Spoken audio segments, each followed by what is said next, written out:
ಅಮ್ಮ ಚೆನ್ನಮ್ಮನವರು ಪ್ರಧಾನಿಗಳ ಧರ್ಮಪತ್ನಿಯವರು ಇವತ್ತು ನಮ್ಮೊಂದಿಗೆ ಇಲ್ಲ.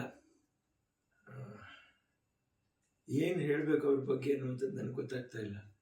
ಒಂದು ಮಾತ್ರ ನನಗೆ ಗೊತ್ತಿದ್ದು, ಪ್ರಧಾನಿಗಳನ್ನ ನಾವು ಭೇಟಿಯಾದಕ್ಕೆ ಹೋದಾಗ ಆಗಿನ ಕಾಲದಲ್ಲಿ ಅವ್ರ ಬಾಯಿನಲ್ಲಿ ಬರ್ತಾ ಇದ್ದಿರ್ತಕ್ಕಂಥ ಲಲಿತಾ ಸಹಸ್ರನಾಮ ಬಹುಶಃ ಅಷ್ಟು ಸ್ಪಷ್ಟವಾಗಿ, ಅಷ್ಟು ಸುಂದರವಾಗಿ ಯಾರೂ ಮಾತಾಡೋಕ್ಕೆ ಸಾಧ್ಯ ಇಲ್ಲ. ಚೆನ್ನಮ್ಮವರು, ಚೆನ್ನಾಂಬಿಕಾ, ಒಳನರಸೀಪುರದಲ್ಲ ಥಿಯೇಟ್ರು, ಚೆನ್ನಾಂಬಿಕಾ ಫಿಲಿಮ್ಸು, ಇಷ್ಟು ಸಂಸ್ಥೆ, ಎಷ್ಟು ದೊಡ್ಡ ಒಂದು ವಿಷಯ. ಇಂಥ ಒಂದು ಕುಟುಂಬನ ಕರ್ನಾಟಕಕ್ಕೆ ಕೊಟ್ಟವರು ಶ್ರೇಷ್ಠ ತಾಯಿಯವರು, ಶ್ರೇಷ್ಠ ತಾಯಿ. ಗೌಡ್ರ ಮೇಲೆ ಅವ್ರಿಗೆ ಎಷ್ಟು ಪ್ರೀತಿ, ಎಷ್ಟು ಅಭಿಮಾನ. ಈ ದಿನ ನನಗೇನು ನೋವಾಗ್ತಾ ಇದೆ ಅಂತಂತ ಹೇಳಿದ್ರೆ, ಇಷ್ಟು ಅನ್ಯೋನ್ಯವಾಗಿದ್ದಿರುವಂಥ ಜೋಡಿಗೆ ದೇವರ ದೃಷ್ಟಿ ಭಾರಿ ಕಷ್ಟ, ತುಂಬ ನೋವಾಗತ್ತೆ ಮನಸ್ಸಿಗೆ.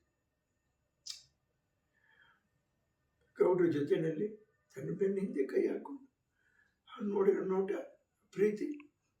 ಗೌಡ್ರು ಹೇಗೆ ಇನ್ನೂ ತಡ್ಕೋತಾರೆ. ನನ್ನ ತಾಯಿಯವ್ರ ಹತ್ರ ಅವ್ರು ಮಾತಾಡಿದಾಗಲೂ ಕೂಡ, ಅಮ್ಮ ಚೆನ್ನಾಗಿದೆಯಮ್ಮ, ನಿನ್ನ ಸಿನಿಮಾಗಳನ್ನ ನೋಡ್ತಾ ಇದ್ದೀನಮ್ಮ, ನಾನು ಮತ್ತೆ ಹತ್ರ ಸಿನಿಮಾಗಳು ಬರಲ್ಲಮ್ಮ. ಈ ಭಾವನೆಯಲ್ಲೇ ಮಾಡಿರುವಂಥವ್ರು ಅವರೆಲ್ಲ, ನನ್ನ ತಾಯಿಯವ್ರ ಕಾಲದವರು. ನನಗೆ ಎಲ್ಲದಕ್ಕಿಂತ ಜಾಸ್ತಿ ಗೌಡ್ರಿಗೆ ಅವರ ಶ್ರೀಮತಿಯವರ ಅಗಲಿಕೆ ತಡ್ಕೊಳ್ಳುವಂಥ ಶಕ್ತಿ ಭಗವಂತ ಕೊಟ್ಟು ಕಾಪಾಡಲಿ. ಅವರ ಆರೋಗ್ಯಕ್ಕೆ ಯಾವ ಒಂದು ಹಾನಿ ಆಗದಿರೇ ಇರಲಿ. ಯಾಕಂದರೆ ಕರ್ನಾಟಕಕ್ಕೆ ಅವರು ತುಂಬಾ ಬೇಕು. ಈ ಪರಿಸ್ಥಿತಿಲಿ ಗೌಡರು ಹೇಗೆ ಇರಲಿ, ಅವರು ಕರ್ನಾಟಕಕ್ಕೆ ಬೇಕು. ಮುಖ್ಯವಾದ ವ್ಯಕ್ತಿ.